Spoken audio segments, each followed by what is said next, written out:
This is Daily Blast Live. We're talking about what you're talking about.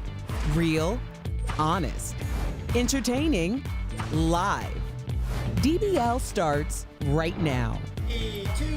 Welcome to Daily Blast Live. We have made it to the end of the week. It's Friday, January 17th, and I'm here with the coolest trio in town. It's Brandon, Lindsay, and I'm Tori.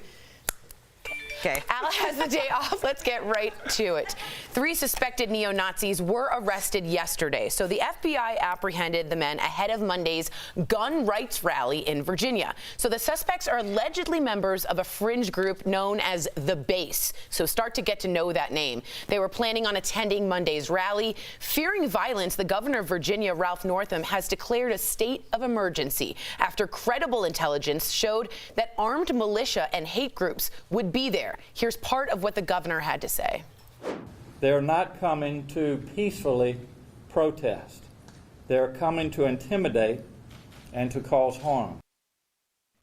So what do you think when you see headlines like this? What do we know? This is your governor. Yeah, Ralph Northam. We have all Democratic Senate and a chamber, you know, in Virginia, and they ran on gun laws. So I think it's a great idea for him. But at the same time, these neo-Nazis, if I'm not armed, if I feel like I'm not armed, they're coming to, I can't necessarily say that cause harm and all that. Right. We just don't want another Charlottesville on our hands. And they said there's credible intelligence that they would storm the Capitol at some point. Really quick, if you don't know what neo-Nazis are, or The Base, they don't just wear khakis and white shirts. I want you to know what they mean. These people want an ethno-white race to take over the world and America, and they want to start a race war. So I want you to realize that these aren't just people that are fighting and angry. These people are okay with killing blacks, Jews, in horrific manner. So I want to keep our DBL Nation appraised of that and not let this become just another thing you see on the news. And before you jump in, Lindsay, I'm sorry. Here's why I love this show so much, because when I woke up this morning looking at the Good Morning Americas, the Foxes, they were talking about the missile crisis out in Iran. They were talking about how the supreme leader was calling America terrorists. And when we usually think about terrorists, we think about, let's be honest, the Muslims and stuff. So I'm glad this show can highlight that there's still a problem with domestic terrorism. And to piggyback off that, I think a lot of people think that this doesn't exist because it's not in their spectrum, in their wheelhouse every day. But white supremacy is existent across the United States. I think 60%, according to the government, of hate crimes in the last year were based on race and religion, and race, and 20% on another 20% on religion. So 80% of the hate crime happening is based on those two things. And so you have to just look in the mirror and know that maybe these people are not outspoken, walking down your street and saying it to you out loud, but they exist everywhere. They do. And just so you know, the Jews always say we will remember for the Holocaust because we will not have it happen again. Well, guess what? This is the beginning, so make sure we all keep that in mind. This next story is ridiculously scary for any woman, especially an expectant mother. This is Evelyn Yang. You might know her as the wife of Democratic presidential candidate Andrew Yang. So she revealed she was sexually assaulted by her OB/GYN while she was pregnant with her first child in 2012. Here's what she told CNN. And I just kind of froze, like a deer in headlights, just frozen. I knew it was happening. I remember trying to fix my eyes on a spot on the wall and just trying to avoid seeing his face as he was assaulting me. Just waiting for it to be over. Evelyn was not the only one. 18 women have totally come forward against the doctor. He took a deal, pleading guilty to 2 of the 9 charges against him. He didn't go to jail. He did lose his medical license, had to register as a low-level sex offender. I went deep into this really quickly and found out something interesting, guys. 2 weeks before Evelyn Yang went to see him in 2012, he had been arrested for licking female body parts during examinations, allegedly, excuse me, I want to make sure I say that. They arrested him at his office at Columbia University. They took him away. The arrest was somehow voided. He was back as a doctor and practicing without an aide weeks when Evelyn Yang came back and was assaulted again. So now I want you to update this with 31 women, including Evelyn Yang, who went to Columbia, are now suing the college, saying you aided, you abetted, you ignored, you didn't hear us. So now we have a real scandal on our case here. And I think they should sue the college. You know, if this was happening on their watch at all. When you look at women in their most vulnerable spaces, it's when they're pregnant, when they're in a doctor's care, it's people that you trust. We talk about how much we all trust our physicians. Absolutely. So for this to be happening, it's very disgusting. And the fact that he got a slap on the wrist is like the worst case scenario. And an arrest voided before. I cannot explain to you, men, if you've never been in stirrups, and I'm just going to be super honest with you, you feel the most naked and barren ever because you have no control and you can't really see what's going on. Apparently, he did this without gloves. There were some issues going on to third-degree sexual assault. I don't want to blow this case over. I want women to be aware of this. And if you suspect something, take Evelyn Yang's courage and say something. I just hate how these men are using Larry Nassar. These guys, these pigs, these Harvey Weinsteins. And the colleges that cover it up. That are covering it up. Because I went to Google. Because, like you said, when we think of doctors, they kind of have like that God complex. Absolutely. We think of them. And I went to Google and I typed in fertility doctor fathered. 49, 50 children, 56 children. Yeah. There's a British man that fathered 600 children. Yeah. You're just using you're using your prestige to take advantage of women. Ultimate abuse of power. It's the ultimate abuse You're right. of We power. always read your comments. April Phillip just wrote in, I'd be kicking some doctor in the face. Yeah. And I understand we don't promote violence. And that's the thing, if you do that, and as the husband, rightfully so, then you would get arrested and that doctor would still leave with a slap on the wrist, which is crazy. Well, let's promote this and get it out there so we all know. A man now is suing Arizona police for $1.5 million after he says he was arrested for a murder he didn't commit. Here's the story. The 23-year-old man was working at Macy's. Police arrested him at Macy's and they said, well, they had GPS location data that put him at the scene of an earlier crime. He was thrown in jail for 6 days before he was released, even though he did have a strong alibi. But here's what's so scary. The GPS data was faulty, and now he's suing.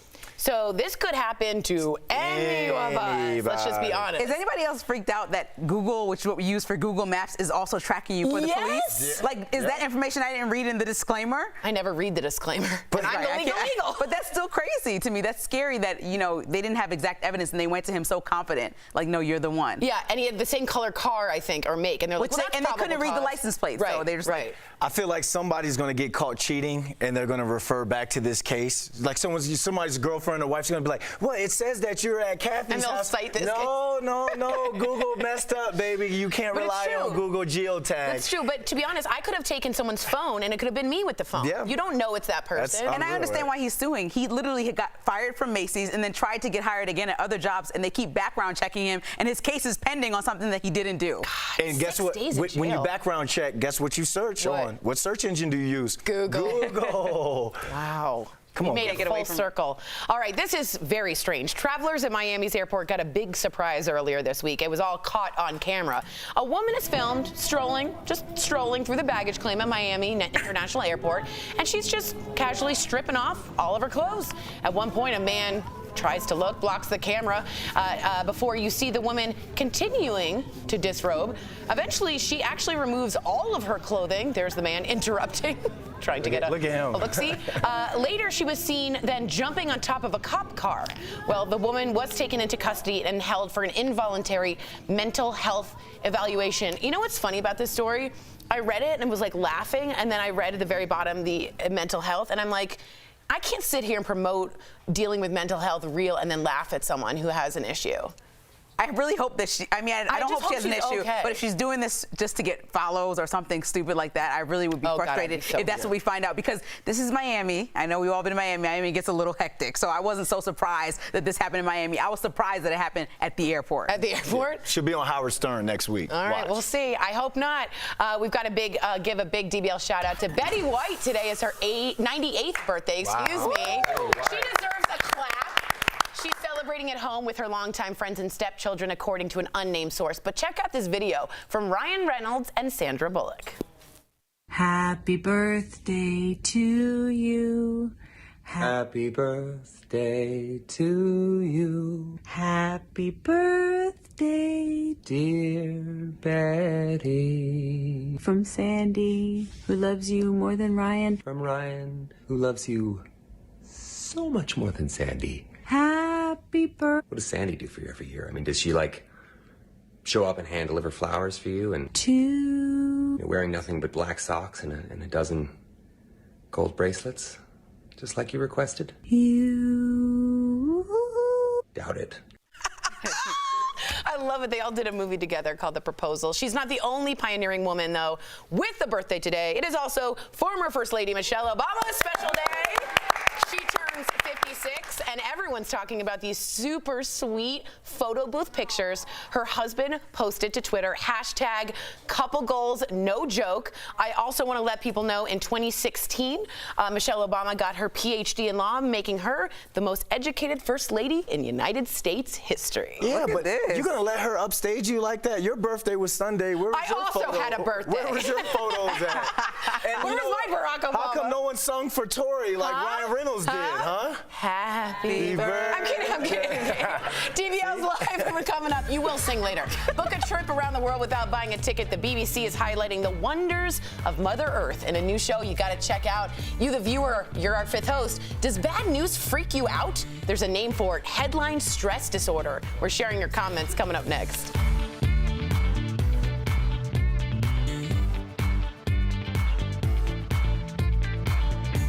Hi DBL Nation, Kelly Schubert here with the DBL digital team. I'm tracking all the breaking and trending news for you, and guess what? It's Friday! Ooh, ooh, ooh. Let's go to the desk and chat with our host. Hi everyone, how are you? We're good. It's Friday. Everyone looks great. I have No, not important. The happy birthday got cut off. We didn't get a chance to sing it. We'll sing it some other time. Stephen George says, Brandon, let me get Esquire or GQ on the phone. I see you, dog. Let me call them back and say, You guys want to know something? I don't see him. You want to know something My girlfriend got me this turtleneck for I think Christmas. it's really nice, and we're going to name the color in a second, but Betty White is actually older than sliced bread. She was born in 1923, and sliced bread was done in 1928. And Betty White also won the Guinness World Record for the longest female entertainer in the biz. 80 years. Oh, I love She's her. been in the business. Who does that? She was From on 18 Letterman. to 98? She was on Fallon, I think, and they go, "What's your hobby?" And she goes, "Is vodka a hobby?" It was on Letterman. I actually think that when people get older and just keep living, she's like the however best. makes them happy, they just continue on. Like, my goal is to be a Betty White, because she was a physical comedian, like, back in the day, and she would be not afraid to, like, be silly, self-deprecating. So she was in all those old game shows, so she's lived Did you watch life. Mary Tyler Moore? Oh, yeah. So she was the character that had lived like the double life at work. She was one person and then she's another. And Rose, Rose from St. Olaf's on Golden Girls. That was the best character. Everybody watched for Rose. Everybody. No one watched for Dorothy. Yeah. B. Arthur. Although she held the show together. Yeah. You know what I mean? You need that. No one watched Sex and the City for Charlotte. I love Charlotte. No one watched for Miranda. Miranda. No. I love Charlotte. Miranda. I meant Miranda. No one watched Sex and the City for Miranda. Miranda was the ginger hair. Yeah, no one watched Miranda. Yeah, she was whack, and then the other one She was wasn't whack. She just always like Debbie Downer. The like boring Carrie's one was like, whack. oh my No, God, that's I got a new Miranda. house. No, there was a Charlotte. Charlotte was a little more. What was the promiscuous one? Samantha. Everybody watched for I watched Samantha. for her. I watched for her. I And like Carrie. and Carrie. I like her. But Carrie Miranda, was you're always boring. like, But they say that Sex and the City is a compilation of one woman. Yes. You have all these faces in your yes. life. I think I'm kind of a Miranda. But hopefully not your whole life. I guess so.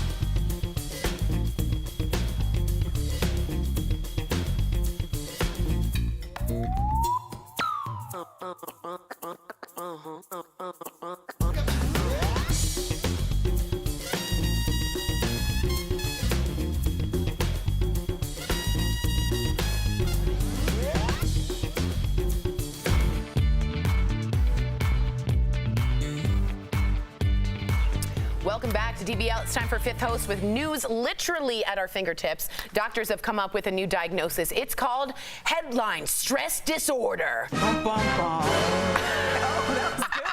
We had planned that. Nice. That's when a lot of alarming or negative news triggers anxiety, leaving you feeling worried and helpless. So, DBL Nation, does bad news stress you out? Okay, Julie from Facebook says, it isn't the headlines, it's having a lunatic in charge that has everyone stressed out.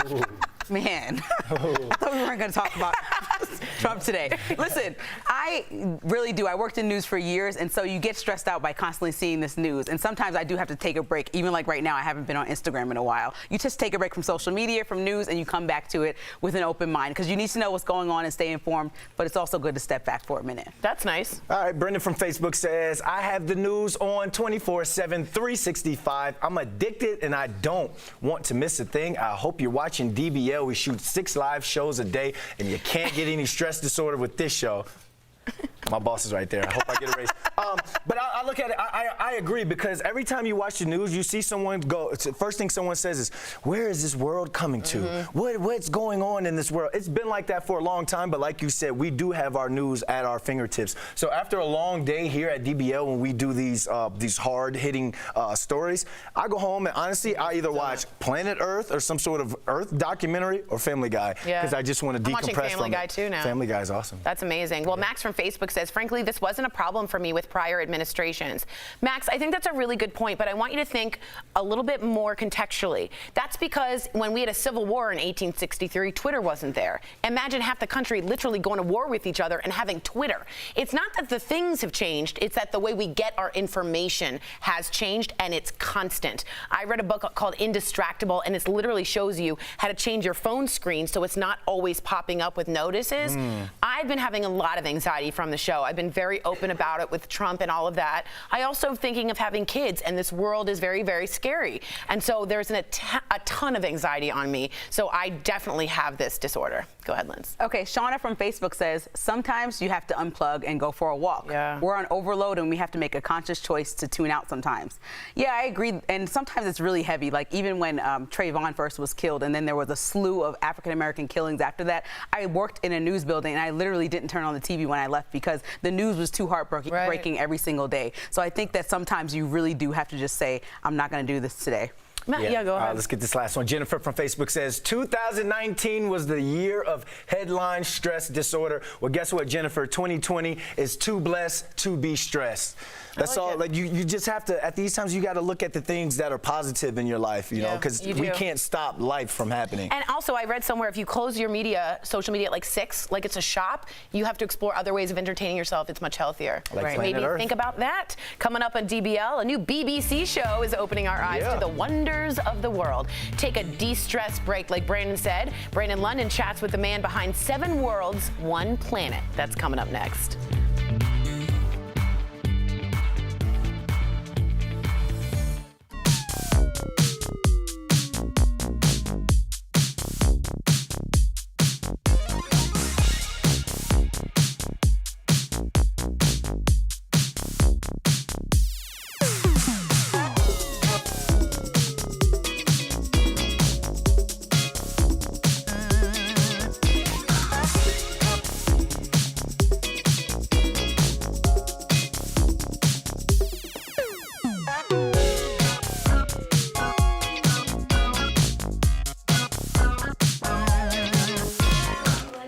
Go to you after this. Okay. Okay, guys, we're talking about the Astros. Come on in closer, me and Brandon, and I'm going to get Travis in here.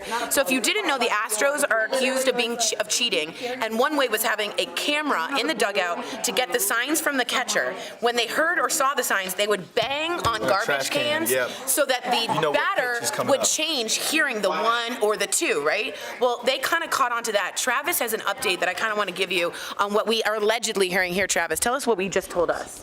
Yeah, so they have new accusations coming out against Jose Altuve and some of the players that they're actually wearing wires. And the reason they figured this out is because he had a game-winning home run, and he's crossing home plate, and you can hear him tell his teammates, "Don't rip my jersey off, don't rip my jersey off." And then afterwards, how would they give it to the? What would the wires do? Yeah, it was a buzzer, and so like if they knew a fastball was coming, you know, they vibrate. So before the pitch comes, I know if I get a vibrate, I know a fastball is coming. You can absolutely tee off on those things.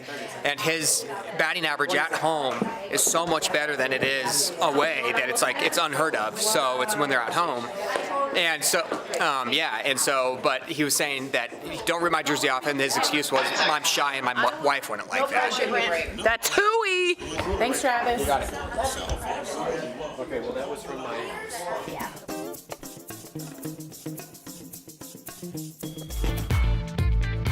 Welcome back to DBL. See polar bears on the hunt. fish building underwater pyramids, and spectacular firefly shows, all without leaving the couch. BBC America's new series, 7 Worlds, 1 Planet, takes us around this amazing world, and I caught up with the executive producer in this DBL Spotlight.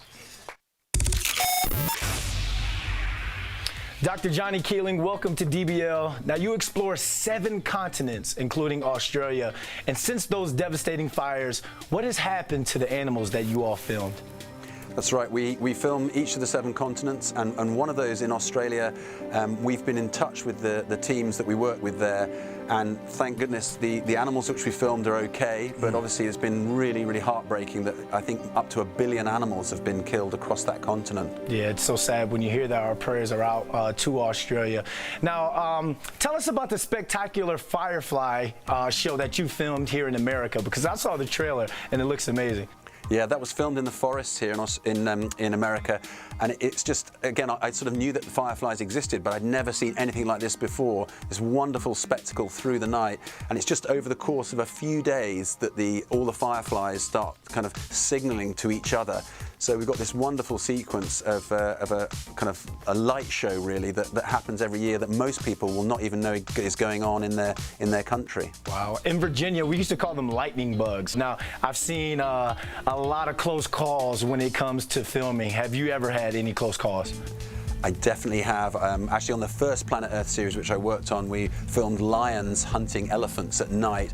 That was pretty hairy. It was quite challenging to have lions all around. Yeah, so I was part of that team. I filmed the snakes and iguanas for Planet Earth 2, so the snakes chasing the iguanas across the sand, which is quite hairy. But on this series, I'm trying to think what... I filmed leopard seals, which are these big seals hunting penguins in Antarctica, and even just getting down to Antarctica was challenging. The waves were about 30 or 40 feet high in the boat that we were sailing in, so that was possibly one of the most frightening moments for me, was, you know, are we even going to survive the journey to get there? Absolutely breathtaking. So what does it take to film a series like this? What kind of technology and cameras do you all use? Well, one of the most amazing pieces of kit we've taken away with us is a drone, and the drones have come on brilliantly in the last few years. You can pack them away in a small suitcase, you can take them anywhere. We've taken them down volcanoes at night, we've taken them through caves, we've taken them to Antarctica, we've taken them everywhere, and it just allows you to film behavior that you don't normally see, and film animals you can't normally, you know, capture because they might be afraid of people. But if you're a mile away and the drone's high enough up in the sky with a long lens, you can be capturing behavior that no one's seen before. Doc, I'm a huge fan. I can't wait till it comes out. The new series, 7 Worlds, 1 Planet, premieres this Saturday on BBC America. Thank you again, Dr. Johnny Keeling. Thanks. I know what I'll be watching Saturday night. We'll be right back.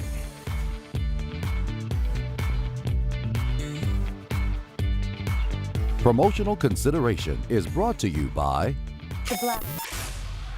What's up, Beauty Blasters? I'm Jeray for the Slay, and today we're talking about skin that slays. Now, with this new segment, I'm gonna be chatting up you guys about skincare products that I love and ways you can be treating your skin at home too for that flawless Hollywood look. Now, for today's Skin That Slays, we're going to be talking about exfoliation.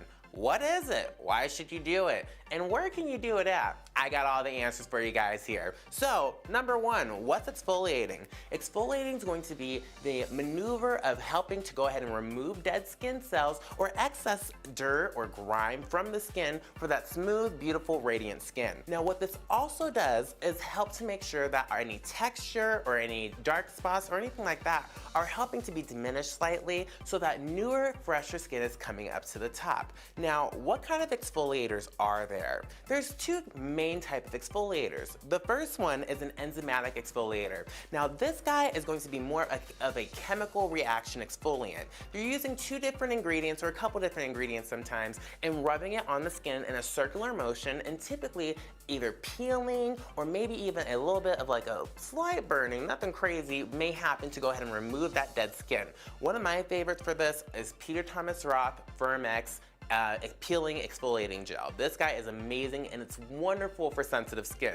Now, most people who have sensitive skin, rosacea, anything like that, you want to lean more towards an enzymatic exfoliator for a more gentle approach. Now, the second type is more of a physical exfoliator. These guys are going to be exfoliants that you can truly feel on the skin, or a gommage if you may. So some of these guys will be like mini round spheres, or sometimes even crushed walnut, like Aveeno. Oh, it wasn't one of my favorites, guys, and it actually started my skincare journey. So you guys have to check out your exfoliators and let me know which one's your favorite. Only do it 2 to 3 times a day, and make sure you comment on which one you love the most. Now, we'll talk to you guys next week for more Skin That Slays.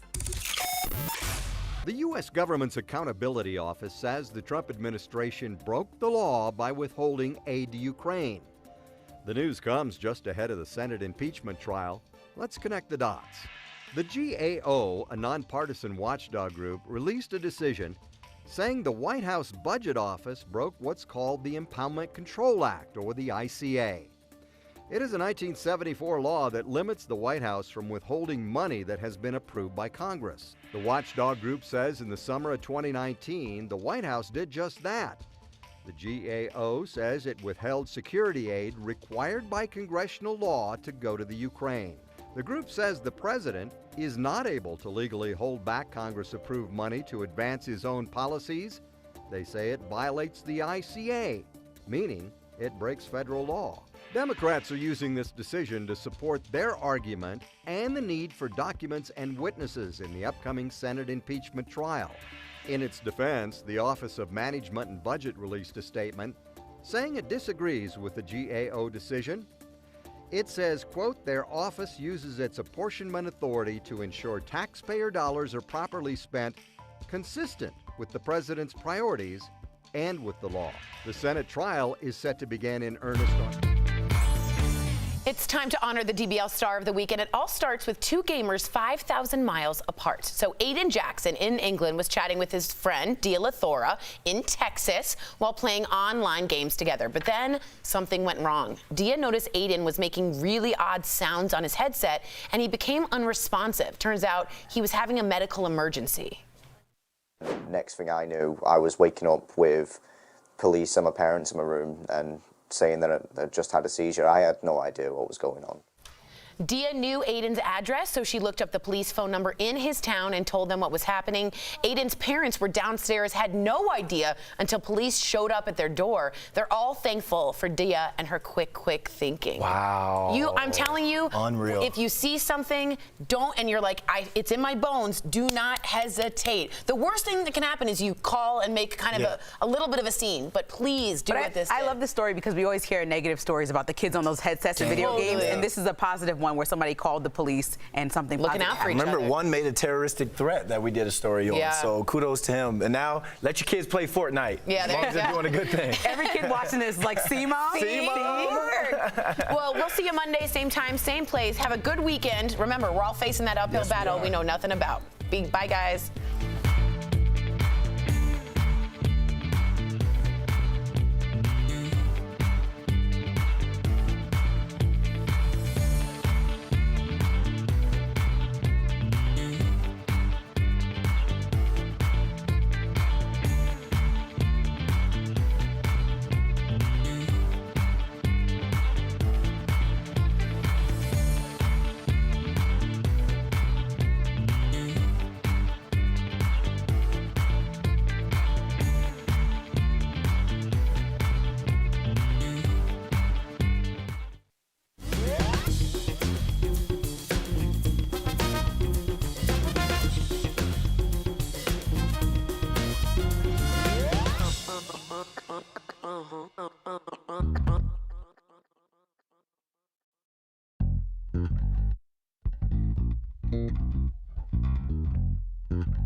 it.